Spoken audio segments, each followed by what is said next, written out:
Sithanda ukubingelelana izihlobo ezithandekayo. Sibonga uNkulunkulu osigcinileyo njalo kwaze kwafika sona lesi sikhathi. Sifunda okunye ngoJesu. Siza kuqhubeka sitatitsha kubhuku lethu elikaMarko. Mina engikhulumayo ngoAmos Maforo, ngizanxusa izihlobo zami labo namhlanje ubani balibingelele labo baziveze ukuthi bangubani.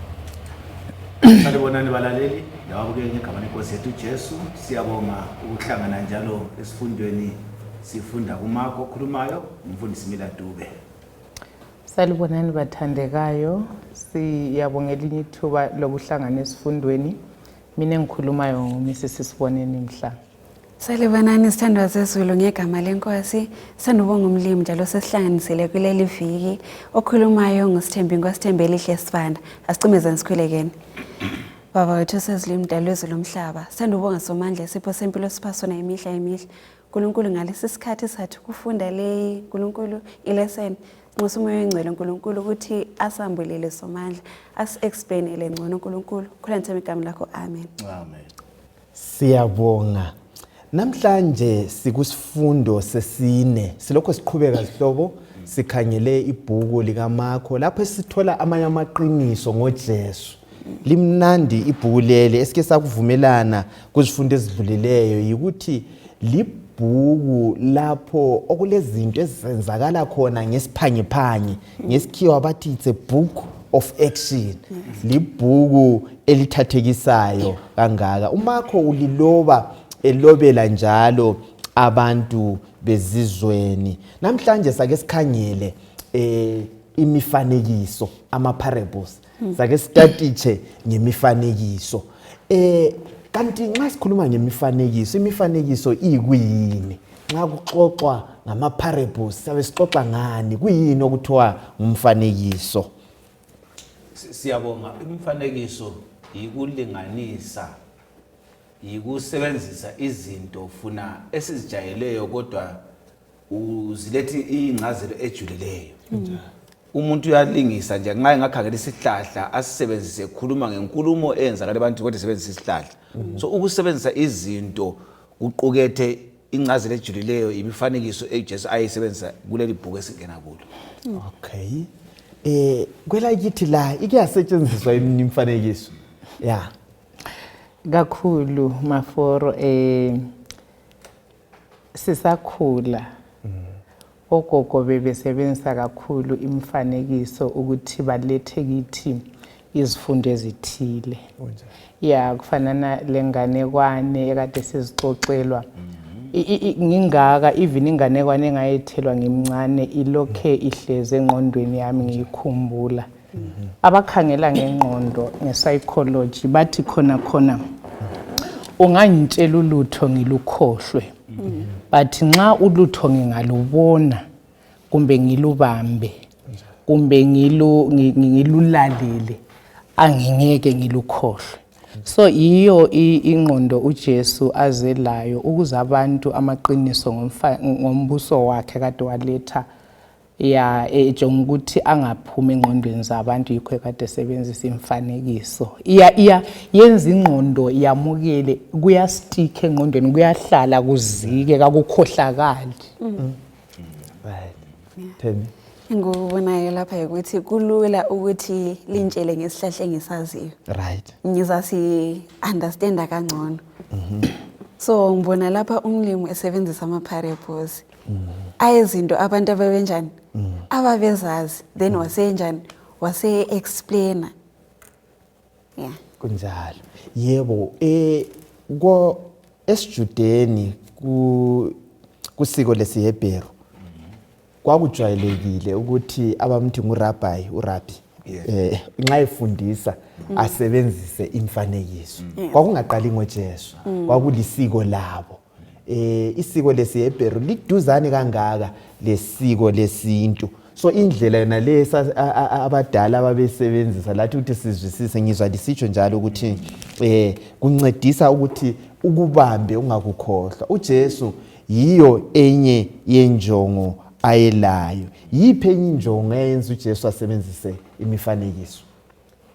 Funa nxa sikhangele uJesu ukuza kwakhe ezalwa kwavele kule mpikiswano enkulu kusukela eEden kunjani sizwe ukuthi azosindisa umuntu uSathane uyalwisa lesizwe sakazalelwa kuso vele asimamukeli kunjani siyamphikisa so imifanekiso yayisenzelwa labo afuna ukubaqoqa ukuthi umbuso wakhe lawulethayo bawumemekethise bazakuzwa ukuthi labana vele bamphikisa bengasoze bemuzwe ngoba uvela umuntu ongahambelani loThixo lanxa ikhuluma la ekamuzwa so imifanekiso yayinceda ukuthi icace kulaba abazasebenza njengezithunywa zakhe abaningi bengezi ukukhulumana baza kuzwa sokungale umbuso usukambile uyiletha kahle indaba yokuza kombuso kaNkulunkulu sike singene kiyo singakangeni ngisacela Thembi usibalele lapha uMarko 1 iverse ngu14 lo 15 Marko 1 verse 14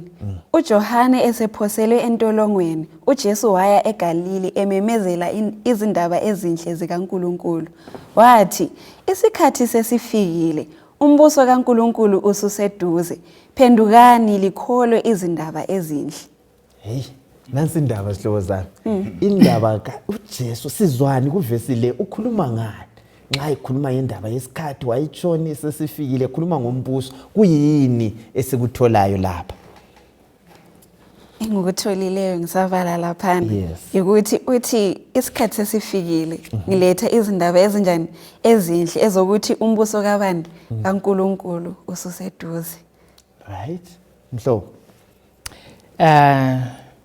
xa uMark ekhuluma ngombuso osufikile ngemva kokugcwaliseka kwesikhathi ukhuluma ekhangele isiprofeti esasilethiwe kuDaniel right uDaniel ngu9 laphana sisukusela kuma verse 24 verse 25 sesiya phansi usinika indaba kaJesu eyokuza kwakhe okokuqala so nxa uJesu sefikile uMark yena ubona kuyikugcwaliseka kwaleso sikhathi ngoba abantu amaJuda ayephiwe nguNkulunkulu ukuthi bazuze i70 weeks zokuthi bacace ukuthi ivangeli bayalamukela balifuna yini kumbe basusa isono kibo baphendule so sibona uJesu ngesikhathi esabaliswa nguDaniel esiza ngesikhathi sokuphelile i69 weeks zokuqala so ubuya ezogcwalisa isikhathi esakhulunywayo eseviki yokucina esi70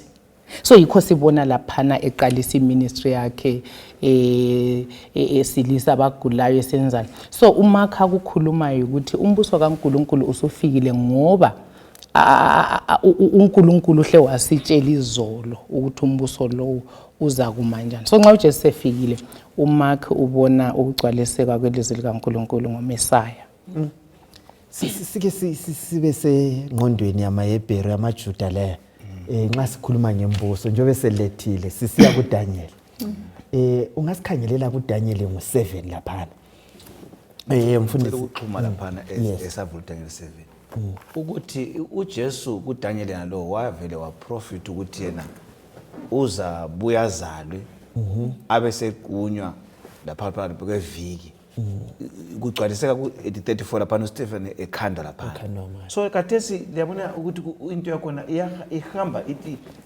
ihle ifike iyenele kanye lapho uJesu afuna khona ngoba iqala verse ngokuthi uJohane esebotshiwe sentolongweni kulapho uJesu akhuluma ukuthi umbuso usufikile right uJohane lo ngocanda indlela kaJesu wabotshelwa undaba zokukhuluma ngombuso kaNkulunkulu sesejele uJesu sevela ukuthi konokele kubopheleyo sengubuyela umbuso kaNkulunkulu so indaba le icacile ukuthi uJesu esiza wayezoveza ukuthi uDaniel wayekhuluma ngaye yikho sizofunda kuMark semchasisa ukuthi uJesu nguyumbuso kaNkulunkulu ayisondabeni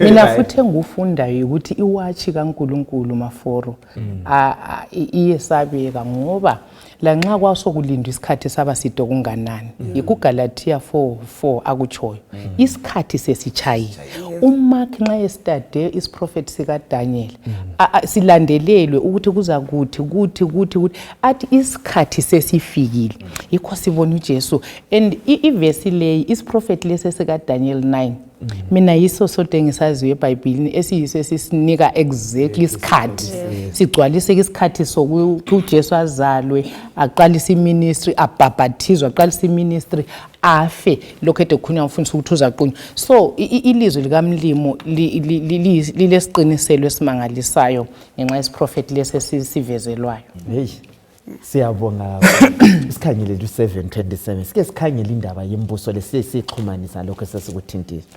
7:27 Yes. lapho ke ubukhosi lamandla lobukhulu bemibuso leyi ngaphansi kwezulu lonke kuzaphiwa abangcwele abantu bakhe bophezulu konke verse 27 and yes nansi indaba mfundisi siqathanisa lembuso esidlule lo mbuso ozayo ngumbuso njani sikhayela imbuso yayikhona ikakhulu kuDaniel ngo2 la khona phana ku7 imbuso enjani liyana siqathanise la lo mbuso ozayo siyabonga abalaleli ababukeli wathi ngiqale ngithi mina olobayo isifundo lesi uthena umbuso okhulunywa nguDaniel lapha ngumbuso ayewunikiwe ewubona uzakuza right ukuthi uDaniel uqalisa ngokusitshengisa ukuthi uNkulunkulu wamveza ukuthi imbuso yomhlaba izalandelana kusukela esithombeni lapha nxa uyilandelisa kuze kuyefika elitsheni so umbuso lokhulunywayo lokade uDaniel nxa uveza ukhuluma ngombuso obuya ngesikhathi kuthiwa ilitshe labe lachaya inyawo lacobodisa imbuso yonke yadlula yes bese kuvela uphondo oluncane kodwa ngemva kophondo oluncane kuvela umbuso ongasoze ususwe iwumbuso lokaJesu so uMark nxa efunda la uyabona ukuthi uDaniel akuprofitayo sokufikile kwapheleliswa uJesu uzala ngesikhathi sokubusa kweRoma Right. so isikhathi yiso lapho uNkulunkulu ayeveza umbuso kakho usuqalisa umbuso womusa suqalisa ukuqoqa abantu ukuthi balungele umbuso wenkazimulo okuza kuthatha abantu besezulwini bekholwa kuJesu lo onguye esafunda ngaye siyaphambili ukuthi yiwumbuso kaNkulunkulu phakathi kwethu osilungisela ukuthi sisindise siye ekhaya ezulwini ngiyayithanda indlela oyiletha ngayo mfundisi indaba yombuso le uyazi embalini bathi bona imbuso yonke obabekwenza babebuya bathumbe Yeah. abantu bahambe lapho umbuso owaqalayo ukusebenzisa okuthiwa yi-colonization umbuso weRoma iRoma yayingathumba abantu nje yayingathumba abalutshwana ihambe lapho kodwa iningi labantu babesala khonapho njengoba sibona ngesikhathi sikaJesu iRoma yayithumbile iJudiya yonke base befaka amakhosi abo baletha isiko labo yini khona lapho balibuse likhona lapho bese belicolonize isikhathi okuzalwa khona uJesu olobayo bese sithi yena okwenza kwabanjalo ngumbuso kaJesu lawo okulandayo lapho khona ukucolonize yeah ubusebusa ulapho njani bayithi ngifuna sike sifike lapha mhlobo ukuthi imbuso leyi umbuso kaJesu emuntwini ufika sikhathi bani siufikisa njani ebantwini enhliziyweni zabantu okay yeah umfundisi uthintela phana ukuthi vele nxa kukhulunywa ngombuso kaNkulunkulu kukhulunywa ngezigaba ezimbili right umbuso womusa lo uJesu usefikile sokugcwaliseka then kulombuso ophambili Right. ongumbuso wenkazimulo so akula muntu ozangena embusweni wenkazimulo engangenanga embusweni womusa so thina nxa sichumayela uJesu ebantwini kukhangelelwe ukuthi laba abamamukelayo uJesu yiumusa ukuthi yikho kungena embusweni kaNkulunkulu ukwamukela uJesu njengenkosi lomsindisi yi-kingdom of grace umusa ukusindiswa ngegazi so nxa laphana sichumayela ivangeli abantu bephenduka bamukela lo mbuso womusa ukuthi uJesu vele uyinkosi empilweni zabo then sibe sesilungiselelwa ke umbuso ozayo ophysical owenkazimulo siyabonga Thembi ngithini ngalokho indaba lezi simnandi kakhulu Yeah. engikutholayo mina lapha ukuthi sho ukuthi vele umbuso kaMlimo asombuso lo physical oh yes and kodwa umbuso kaMlimo ubona ngokuthi umamukela the moment umamukela umlimo meaning usuwamukele in umbuso kaNkulunkulu ngikhanyela laphana even eBhayibhelini bayasho ukuthi abaFarisi bambona uJesu angithi bathe bembonile uJesu abazamba amamukela so babelokhe bemelele ikwini ikingdom to come kodwa uma nxa eveza lapha uthi nxa ungabona uJesu usuthole ini umbuso right Yes, ehamba ukhumbula uMark ngu1 verse ngu15 omhlelo wasuka wayangena eyodweni. Antsho uJesu uzalwa abantu bephansi kwejoga leRoma bebuswa. Kunjani? Yikho esithi umbuso usufikile ekade liwulindele. Uzokhulula abampofu, uzokhulula abacindezelweyo, uzonika abantu ithemba. So uJesu ufika ngesikhathi esihle abantu becindezelwe bandezele lelizwi seliphanjanisiwe abesefuna ukubuyisela. Oloba uthena umbuso kaNkulunkulu lapha uveza ukuhlengwa lokubuyiselwa lokuvuselelwa kokuphila kwabantu bephansi kaNkulunkulu abadala. Beautiful. Yeah. Siyabonga kakhulu. Ke sikhangele uMark ngu4. uMark ngu4 iverse ngu11. Sike sifuna ukuthi sike siukhanyele umbuso lo ukuthi uMark uletha njani. Ikakhulu sikhangele indaba yemifanekiso esingayo namhlanje ngithi ukuthi uMark uletha njani, uJesu wawuletha njani umbuso kaNkulunkulu lo esingawo. Ngicela usikhangele uMark 4 verse ngu11. Verse 11. Wabatshela wathi, imfihlakalo yombuso kaNkulunkulu seliyambulelwe, kodwa kulabo abangaphandle konke kukhulunywa ngemizekeliso. Nansi indaba. Sike sayithinta si-introducer lapha. Indaba yemizekeliso, indaba yemifanekiso. Yes. Kuvesi lezi hlobo zani lizwani, kukhulunywa ngani lapha? Oloba uthena umbuso kaNkulunkulu ucacile kwabangekhaya, Right. kwalabo abamukela uNkulunkulu, kodwa kulabo abangaphandle kwalowo mbuso abangalandaba lo Nkulunkulu kuthiwa imfihlakalo. Yeah. Liyabona uNkulunkulu ulethi into ezicacile, kodwa nxa uyibathi verse ithi kodwa kufihlakalanga ngoba kucacile uJesu ukukhuluma bonke behlezi. Right. Kube sokusithi ngenxa ukuthi engqondweni kulento ezibiyile ezaminya kezwe umuntu, but ovele ekwathi uJesu ngubani emamukeli uzachasiswa akwamukela azwisise. Balayela babukeli, umlimi uzositshengisa ukuthi indaba esiyafunda ngayo sesiya kumfanekiso lapha esiyawubala ngiyokuthi nxa ngilenhliziyo eyamukelayo uJesu kasozachiye lo mayini ukuchasisa. Kulabantu abatodanyeli zingane kwalabo sambulo benziwe ukuthi kabafuna ukwamukela umthetho kaNkulunkulu. Ungamukela uNkulunkulu umthetho wakhe konke kuzambula kube segcekeni ngokuthi kutamfihle ebantwaneni bakhe. Ngithi Yeah. yeah. Imfihlakalo bekufihlakala sengizokwambula yini. Kodwa bakhona bayaqhubeka bengazwisisanga futhi. Hey, mhlobo utholeni wena? Ngithola ukuthi maybe ukungazwisisi futhi kakuyi ekuthini ilizwi kalicacanga. Ayi, ilizwi liyabe licacile. Kodwa mhlawumbe ingqondo yami kumbe inhliziyo yami ukuthi iyakwamukela lokho yini. Yes. Kufana lokuthi kunje mhlobo kwesinye isikhathi ezomunye umuntu ku presentation efana nayo. Omunye umuntu ephakamisekile. Omunye umuntu esale ngazwanga lutho. So ngicabanga ukuthi kuya ngokuthi inhliziyo zethu ngiyacabanga ukuthi kuya ngokuthi nxa uNkulunkulu ekhuluma lathi inhliziyo zethu zilungile kangakanani ukulamukela ilizwi likaNkulunkulu. Ngoba nxa silungisi inhliziyo ukwamukela ilizwi umoya oyingcwele izinto lezo uzazambula kithi. But nxa sivala inhliziyo zethu kuthi ukuthi sizasala sinjalo singaqedisisanga. Siyabonga. Vele uJesu kayitshiyanga indaba leyi engayichasisanga. Kule parable le umfanekiso lesifuna ngawo umfanekiso womhlanyeli lo, the parable of the sower. Ake sibale lapha Thembi uchapter ngu4 khona phana. Yes. Khanyela uverse ngu22. Verse 22. Ngoba loba yini efihliweyo imele idalulwe, lalokho okuthukuziweyo kumele kuvezwe obala. Okay, sorry, yenza so. Verse 30. Yes. The 13. Sukela ku11 khona phana. Go to 13 rather, sorry. Verse 13.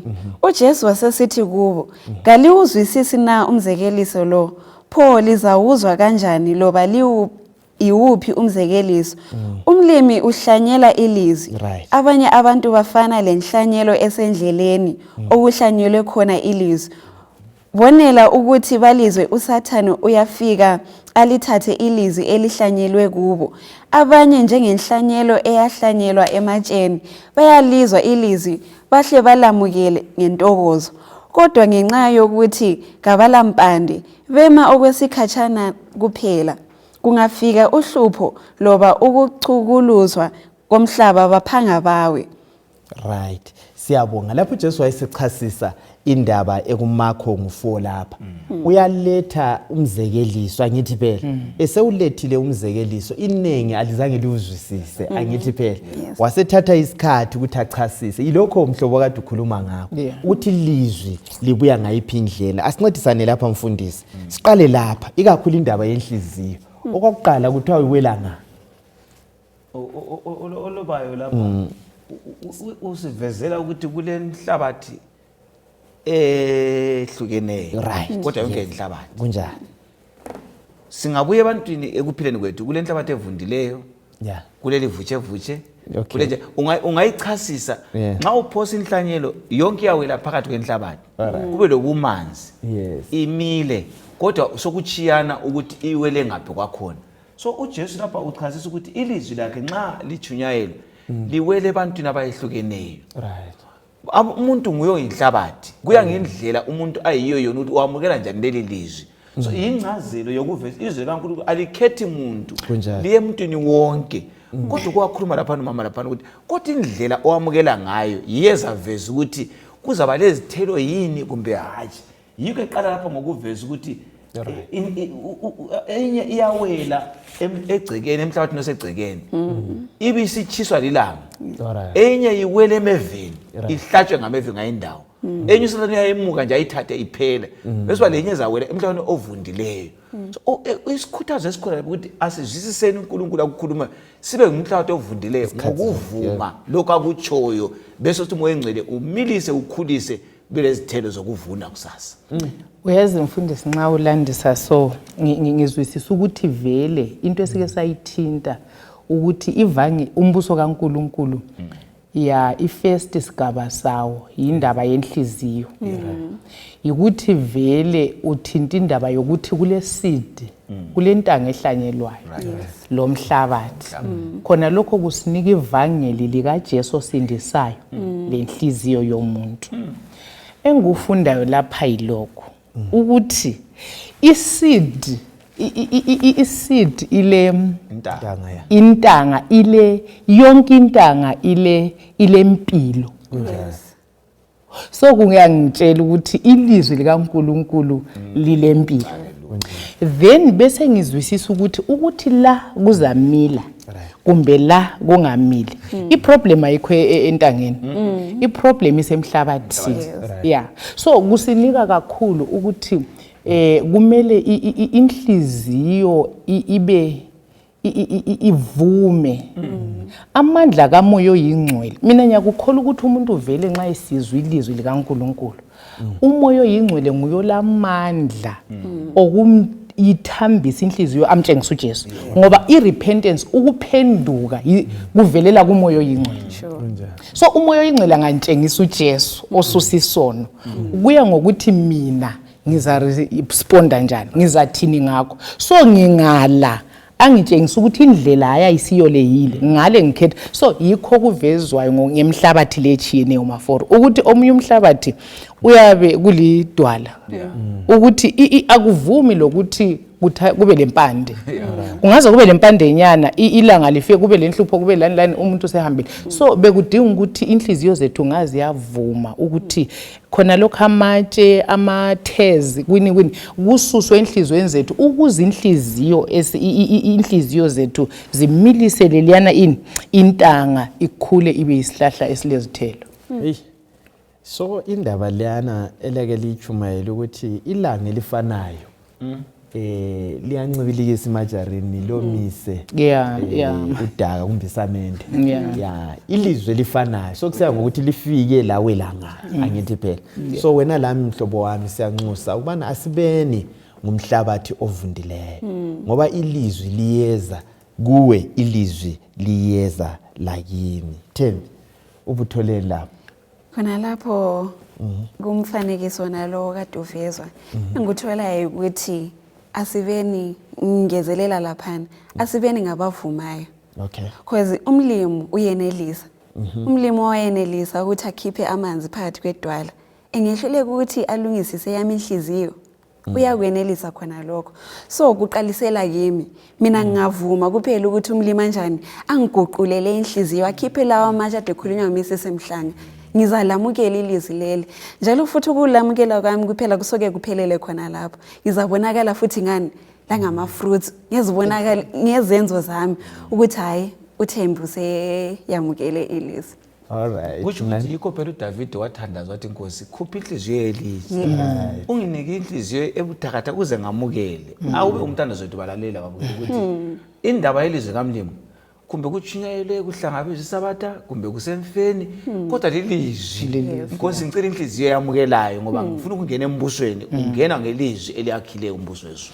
Manje uyazi nxa sithinta imibuso leyo umfundisi ekhomenta la ngifikelwa ukucabanga ukuthi sihlala sicabanga ngenxa yamaKristu ukuthi umbuso kaNkuluNkulu ozayo ozayo liyakuza ukuthi isifundo lesi sisitshela ukuthi hayi kulalapha okumele kulombuso oqala la owenhliziyo oyiyo kumele ukuthi uJesu kavunyelwe ukuba yinkosi.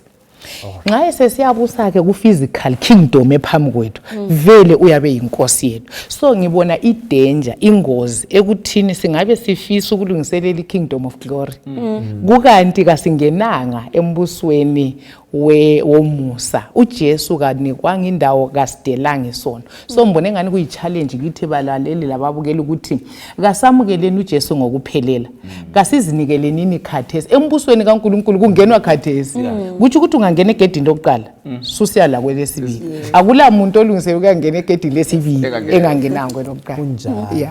Vele umbuso lona okulethwa nguJohane uJesu efika wawungokuthi repent liphenduke uzangena njani ungaphendukanga. Siyabonga mhlobo ukusilethela indaba yona la mfundiswa kule verse ebuya nxa ikhuluma akuyibalo 17 verse 21 uLuka lapha iphendula lokho akade kukhuluma iyagcwalisa ukuthi akula muntu othi yena ongumKristu ongasoza aphile phansi kombuso kaNkuluNkulu ezindando kaNkuluNkulu ngoba umbuso nxa usukubusa uyenza khonoko kombuso uthi 17 verse 21 lapha 17 verse 21 njalo abantu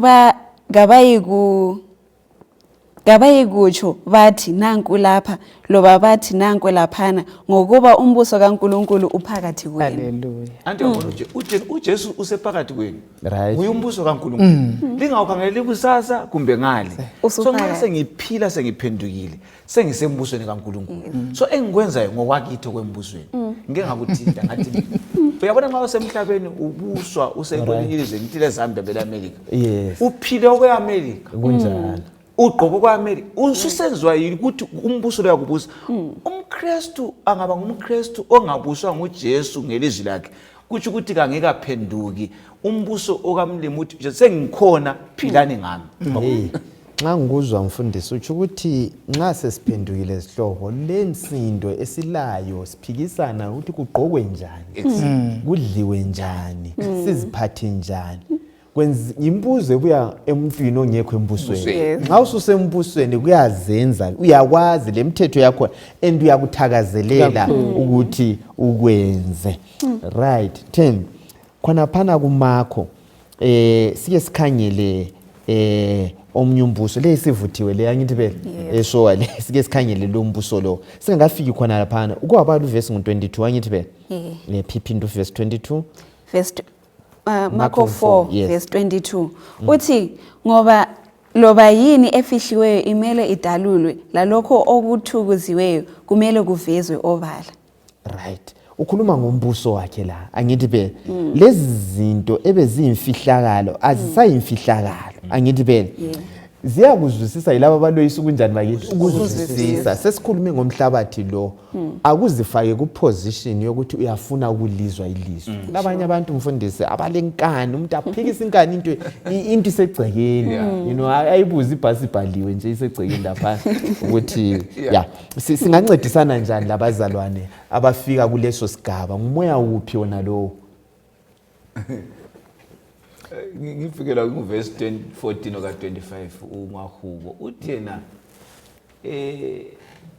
kulabo abalayela uJehova uyabanika imfihlakalo yonke ngiyayifinqa nje. So i secret kuthiwa is revealed to those who obey the Lord.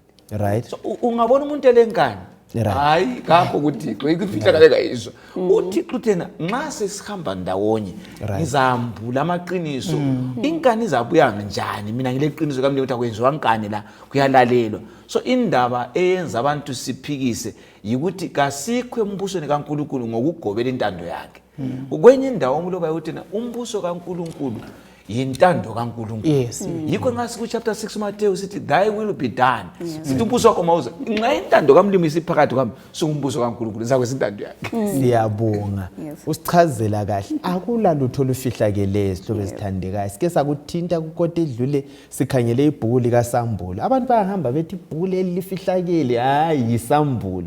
uJesu yathi uthi hayi indaba zami lapha akula okufihlakeleyo kucacile abantu kabamukele uJesu sihambe ngalaye. Sike sikhangele omnye umfanekiso laphana.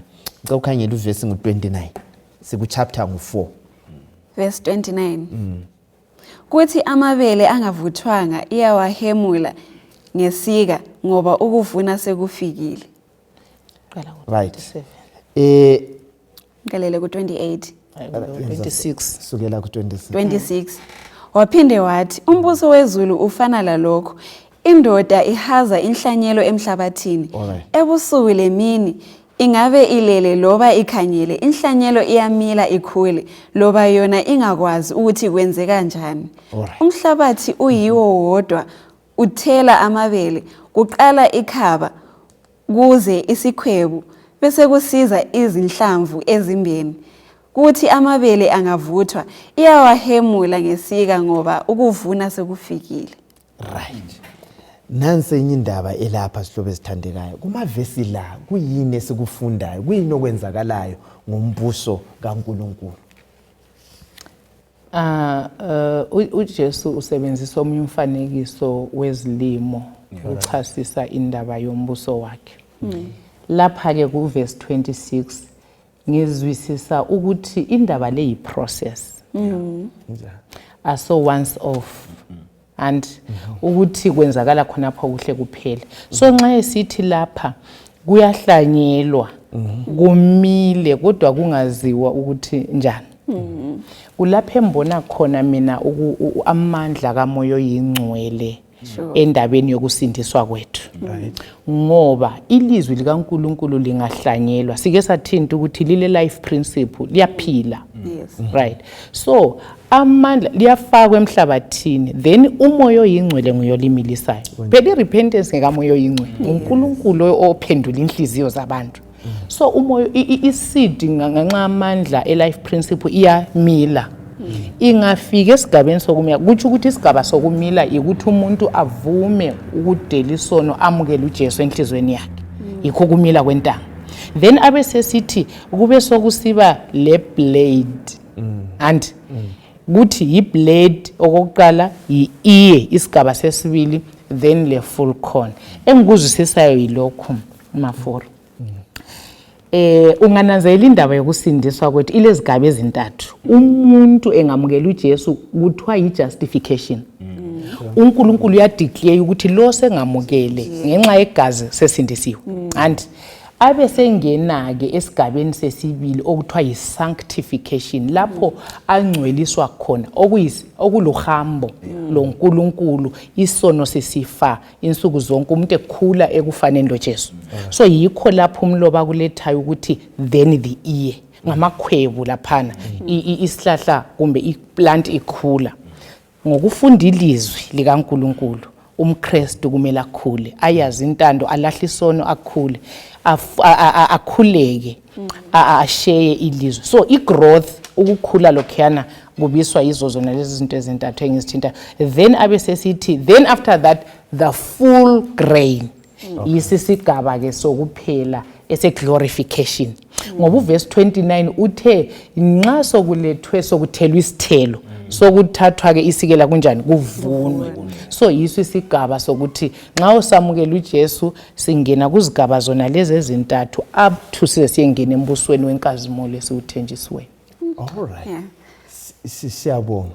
So lapha Thembi mfundisi thina ingxenye yethu ikwenzani kuyini esimele sikwenze singakafika ande sithi esimilisayo ya ukuvuna vele umnikazi uzabuya azivunele okwethu ikwenze njani yikuhlanyela ngithi phela so singakuletha ngayiphi indlela kithi kusizulwane sethu okukhangelelwe ukuthi sikwenze kuyini. Alright, before ngiphendule khona lapho kuloko nyade ngutholile lapha Okay. ukuthi kuthiwa kuqala ikwini ikhaba angithi bese kusiza isikhwebu bese kusiza izinhlamvu then inhlanyelo ibisinjani isilimo bese sivuthwa then shothi lapha mina nguthola ukuthi angingavumi ukuthi ngiphelele ukuba likhaba kuphela and kunomunye umuntu eChurch othi nxa usithi ngicela uzoyenza swetha hayi ngisalikhaba. Alright. And akukavumi ukuthi njani ngiyechumayela as long as usuvumile uma uthe ijustification umlimi sehle wathi vele ngowami ohluqalisa ukusebenza khompana futhi awungaphelelini ekubeni likhaba kuphela uvuma ukukhula ube sanctified kuJesu then at the end of it all usuzaba njani inhlanyelo esivuthiwe ngomlimi sebuya la uzaba nga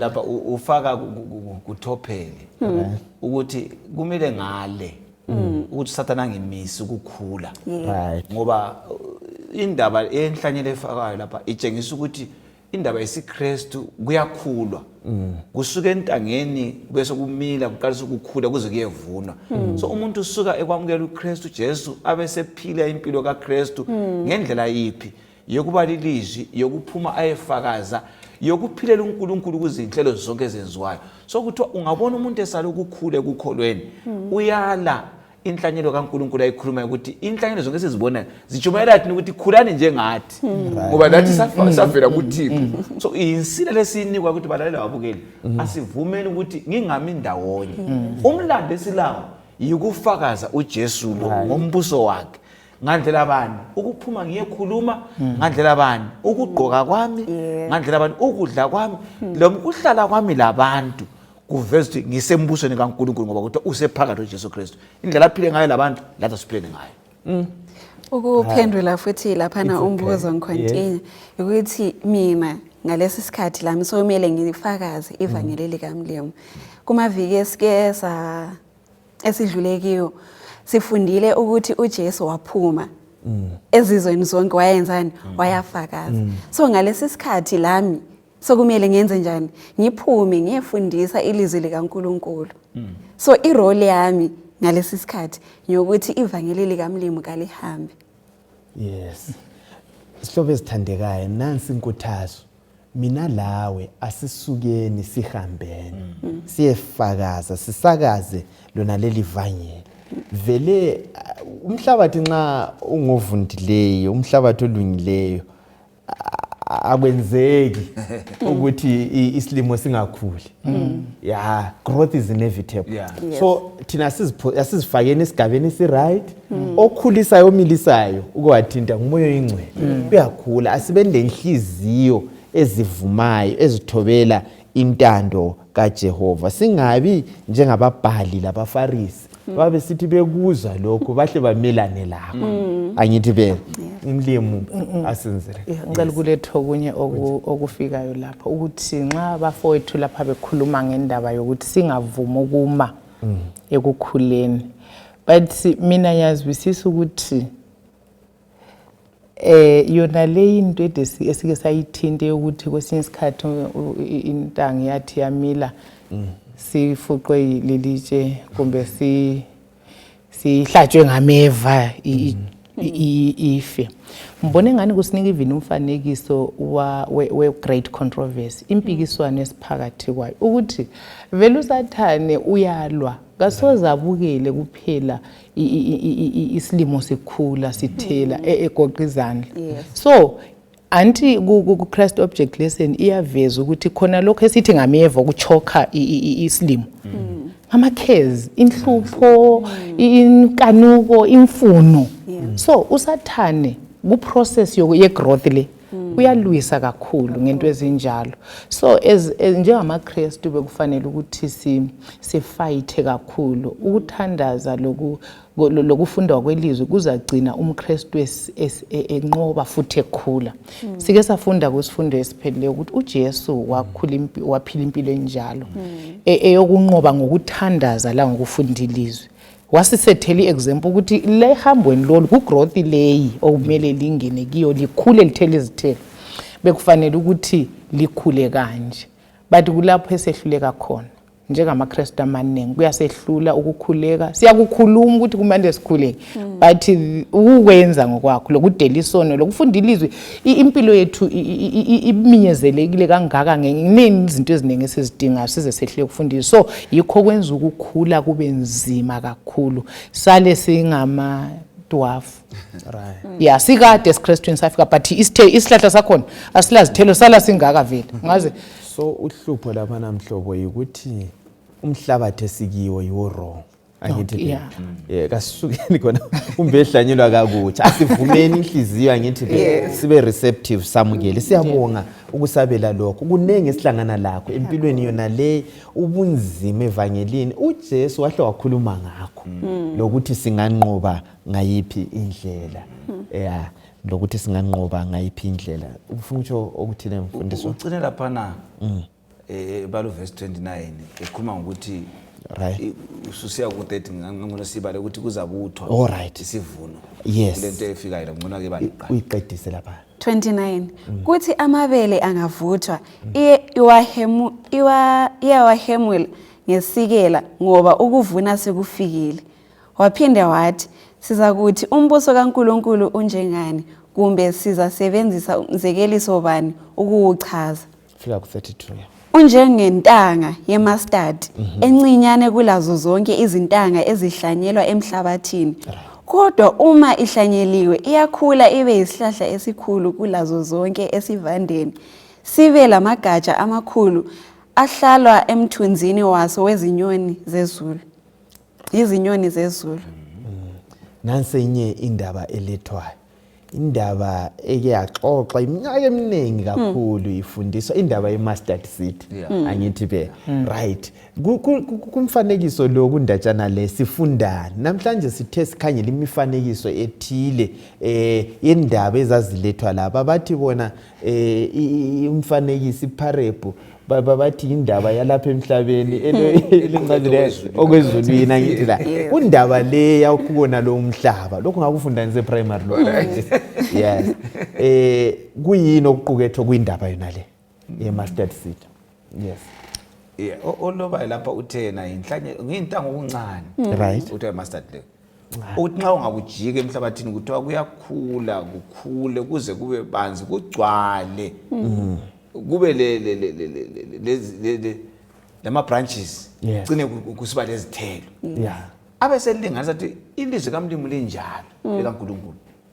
Uyazi ukuthi umuntu nxa uthi uyachumayela ekhuluma so into angani umuntu omemezela ngokuthi uyende uzothenga ngabo umumbulani lana ngoba amazwi akhuluma amabala ukukhuluma uthengisa izinto amabala akhuluma uchumayela alokho abafana kodwa la akhuluma uNkulunkulu ungani into njengathi into kodwa oloba uthena uqala kuyinto encane cabanga uwela enhlizweni yomuntu ochiya isono umbone esishitha uzibona isinalo sechini umuntu ocine ukuthi sengumchumayeli uyabe umbuso lo kukhula kuyukhula sinikwa isiqiniso sokuthi singesabi ukuchiya isono ukekela ububi kuqala ngani kuyinto encane nganaso uzenelise kodwa ungamvumela uJesu angene enhlizweni yakho umbuso khona uyakhula ucina unqoba yonke into engayisiyo ubusiswa ngumuntu umuntu mangamsebenzisa la udonsa abanye bezembusweni la icina esedonsa lendonsela yazi amabala asetshenziswe lapha mhlobo azangikhumbuza iphupho lelana elika Nebukadneza ukuthi kwaba isihlahla lapho inyoni zonke lenyamazana zonke zabuya zathola khona umthunzi umuntu wakho ucina eselendonsela angithi phe kuyini okunye singabe sikutholile lapha kundatshana le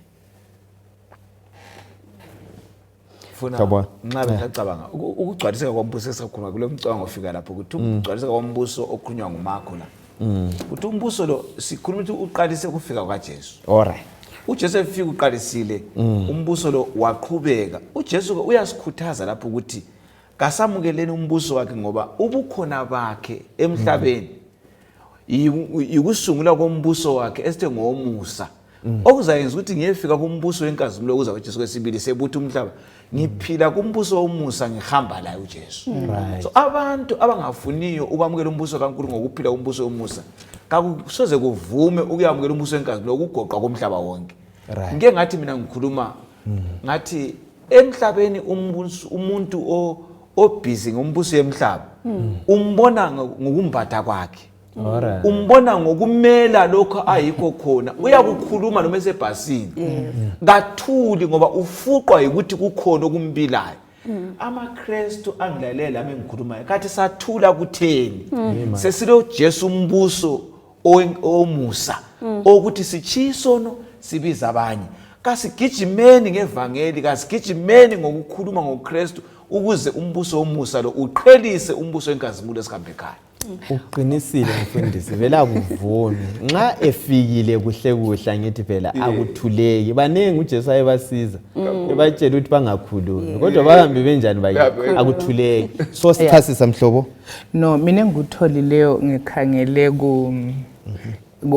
kumfanekiso uveza indaba ububanzi bayo. Ngalokho ukuthi ivangeli likaJesu kumbe ivangeli lokusindisa kungani nje liqalise ngamadoda angu-12. Liqalise uJesu efika ngamadoda angu-12 incane isidi leyo yayibona uJesu esithi ngitsho ukhompya lo mhlaba wonke uJesu abesesithi lina eseliyamukele into hambani lenza izizwe liqalise eJerusalem. So isihlahla sikhula sisilokho siba sikhulu siqalisa siseJerusalem siye eSamaria siye eJudea sigcwala umhlaba wonke. So uJesu wayeveza khona lokho ukuthi eventually leli vangeli leli eliqalise kungani intanga encane engasonto yalutho geographically even ibikhona phana esigodlweni but khangela umhlaba wonke labezizwe babuthwa ileli vangeli kube yini isihlahla esikhulu yikho lokho akutsho ukuthi ikuqala kuyintanga encane kusiba isihlahla esikhulu. Yeah, lokho akuvelanga kuwe sibili lokho. Yes, kuvele ezulwini lokho mhlobo. Siyabonga incazelo. Yeah. Ukhuluma history of the church la. Kunjalo. Khangela ukuthi ivangeli libuya eAfrica liqale kuyisolution. Ezimbabwe sikhuluma ngeZimbabwe lizwe lakithi. Kunjalo. Bekusekhona nesolution iZimbabwe yaqansi siyefika le. Kodwa ke ungakhala ukuthi sesikhuluma ngabavula indlela. Mina eminye ngikhuluma ngiyazincoma ngibonga uThixo ukuthi ukhulu wami ukhona kubhulela leyo wavuna indlela. Wasukelwa gole wakuthi chokwe gogwe but namuntu ngakhangela ama church azelo ngokuthi ukhulu esuke yi1 wafika ebantwini abangazi ngoThixo. So into encane ilizwe ungalamukela umlimi uyakusebenzisa wena kube into azayisebenzisa ukuthi kuqala umhlaba wonke. Ithi sosilapha labalaleli ithi esivala uNkulunkulu usebenzisa incane kodwa idynamite iyadubuka ecela ukuthi yes kolonye lami lapha nenguthola nxa izihlobo zami izikhuluma la ukuthi phela one sermon is enough ukuthi mina ngiphume. Sermon umfundisi abuye compound abuye azochumayela one sermon within that 1 hour it is enough ukuthi lami ngisukume ngenze lokho abakukhuluma. Kunjalo sibili. Ake sikhangele indaba eku-Desire of Ages laphana. Upage 107. Kule ndaba ethathekisayo sifika emaphethelweni la. Uyatsho incekukazi yenkosi uthi yona bonke abavumayo bathobela umbuso kaJehova, umbuso kaJesu. Kuthiwa bathi sebebuyile baba nobufakazi angithi phela wokukholwa, wokuphenduka bomusa bokuthembakala angithi phela konke lokho kuyabonakala ezimpilweni zabo. So akuvumi ukuthi umuntu ungumKristu engelakho lokho. Yeah, kuthiwa babesuka lapha they would minister to the needy bahambise ivangeli kwabampofu angithi phela banikele leminikelo yabo. So lo yalayo ngiyazi le nxa sengikhuluma iminikelo duke. Yeah kuthiwa bamelane babe isivikelo kulabo abangelaso izivikelo angithi phela baveze umusa kwabanye balandele uKristu entweni zonke Asho. baveza inguquko ezimpilweni zabo bethunganyelwa ngumoya oyingcwele empilweni yabo yonke insuku ngensuku baveza ukulunga umusa uthando lukaNkulunkulu kuthiwa abanganjalo banje nginokumula angithi phela yes ethathwa ngumoya ifakwe emlilweni angithi phela so sihlobo ezithandeka nguDesire of Ages lo upage 107 kuyini okunye sikuthola ikakhulu siapply ukuthi amaKristu aqotho amele abe ngamaKristu anjani lawo ake ahlala ezinyaweni zikaJesu kuyini esikuthola mina engikutholileyo Maforo iyindaba ekade silokho esikhuluma ngayo uyayibona ukuthi indaba yegrace eyombuso kaNkulunkulu womusa iyo eletha izithelo lezi inhliziyo engadalwanga kutsha umfundisi kwakhuluma ngomthandazo kaDavida ukuthi mlimi dala kimi inhliziyo ehlambulukileyo entsha kule verse engiyithanda mina kuEzekiel 36 verse 26 uthi a new heart will I give you zalinika inhliziyo entsha ngifaka umoya oyiwo lina ungafunda uverse 27 wangikhona uthi lina ngizalenza lenze lilaleli ilizwi lami so umoya wesiprofeti nxa esithi kufanele ukuthi izithelo zibonakale nxa lapho sinakekela abagulayo abasweleyo sikhuluma impilo yami vele nxa isidalwe kutsha mhlobo bekufanele ibe impilo kaKristu but khona lokhu ubufakazi bokuthi yami impilo iyala ukuthobela intando kaNkulunkulu iyala ukufana loJesu ngoba anti amadoda lawa iba lelithi Christian lavela ngoba labonakala babenga eAntioch bebonakalisa ukuthi laba bakhuluma njengoJesu laba baphatha abantu njengoJesu la basebesithi they are Christians so umKristu ngulo ofana loJesu in heart okuhluphayo ukuthi kwesinye isikhathi sigcina sisenza imisebenzi yokulunga from the outside sizama ukuya kunceda bakho ikubona kunye kwakhona kubile impact okunye akula mpumela vele kuyathi kume khona ngoba kwenziwa from the outside but ngabe inhliziyo zethu vele zithintiwe zimove compassion uthando lukaKristu luthungamela impilo zethu then umhlaba uzakwazi ukuthi singabalandeli bakaJesu uhlupho khathesi thina sesenza njengabezombangazwe nxa ngunika semfuna le camera eduze angithi ikhanya ukuthi lapha kodwa bekufuze kube impilo yethu everyday nxa ukuthi camera imeli ibuye kayibuye everyday ithathe phela ukuthi anti nginika everyday athi kungabi event so sihlobo ezithandekayo nxa sesibiziwe nguJesu simele siveze ukuthi sibiziwe lo ngumhlabathi ovundileyo angithi phela umphuso kaNkulunkulu wona uqhakatheke njani empilweni yakho angithi phela ufikile yini umbuso kaNkulunkulu kuwe Themi Okay umbuso kaMlimu empilweni yami uqhakatheke ngoba ngiyakwazi ukuthi konke lokho esike sakhuluma ngakho the cares of this world and as long as ngilombuso kaNkulunkulu it's just chaff kuyadlula vele angikuboni lokhana ngize ngicabanga uJob and uthi phakathi kobuhlungu lokhana ephakathi kwakho uthi I know my redeemer liveth angithi so mina umbuso kaMlimu empilweni yami uqhakatheke ngoba uyangivumela ukuthi ngibe phakathi komgodi wezilwane kodwa ngiphile ngiqinile kuye ngoba ngilesithembiso esithembekile esizacaliseka yebo siyabonga Themi vele nxa usufikile umbungenile embusweni lo akuthule kuyavuma ukuthi lami ngisuke I proclaim imessage leyana ngithi phela ivangeli lihambe funa kuyajingwa lapha umfundisi ukuthi abantu abakho asibaboni ku witness funa lithingela abantu abangazange bafike abangenanga embusweni ngicabanga ukuthi asiqaleni ngokuthi abantu baphendukile yini zathi ufuna abantu besebenza vele bengamazi kuyafana kanti uyafakaza njani ngomuntu onganjani ongamaziyo umfundisi awakho ucina siyabonga abalaleli abukeli oloba isifundo uthena noma ngubani umuntu embalini yomhlaba oyenza intando kaNkulunkulu ngokupheleleyo uyabe sembusweni kaNkulunkulu noma ngubani embalini yomhlaba ungakhangela uAbraham ukhangela uMoses owayesithi khoqo intando kaMlimu uyabe vele sefuqwa ngombuso womusa ukuthi ngilindele abafowethu siyahlala ngombuso weNkazimulo uJesu sebuda so ngifisa ukuthi mina